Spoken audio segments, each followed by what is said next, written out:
Hi and welcome back to our next video.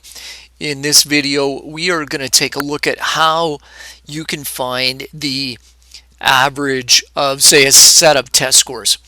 So we are going to use a for loop to help us do that calculation.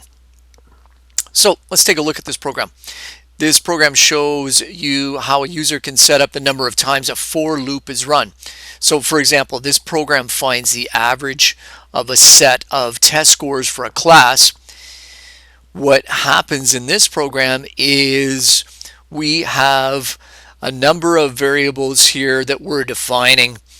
One of the variables here is called numTests, and that is going to be what defines the number of times our for loop goes through. A for loop is a finite loop. It only steps through a number of times. So for instance, if somebody using this program enters the number of tests being 10, then this for loop will start at 1 and it will run as long as x is less than or equal to 10. As long as that's true, the for loop will run. Once it's not true, then it will jump out of that for loop and move on to the next line of code, which is right here.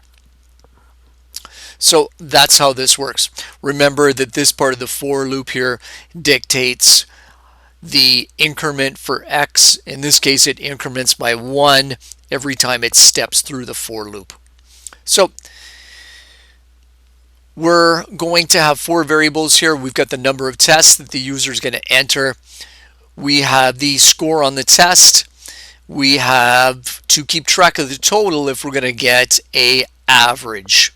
So we've got 4 different variables here. So let's run this program and see how this works.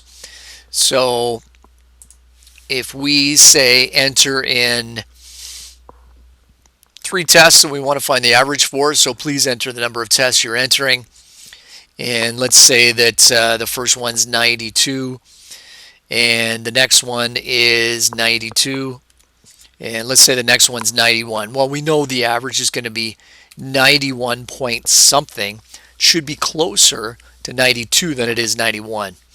So sure enough, we get 91.6667.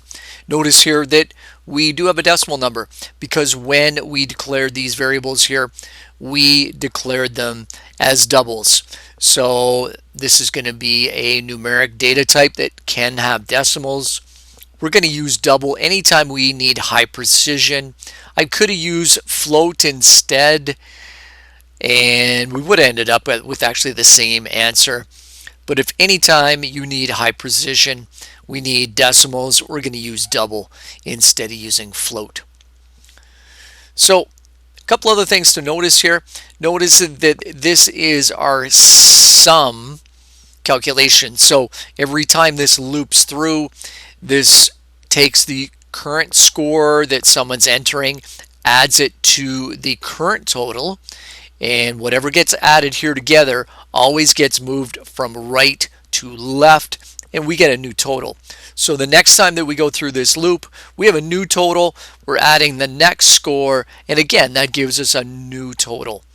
Once we get down to here, we can calculate the average by taking the total. We've added all of the test scores together, and we divide by the number of tests. That's going to give us the average. So there, that's how a user can define the number of times that a for loop will loop through.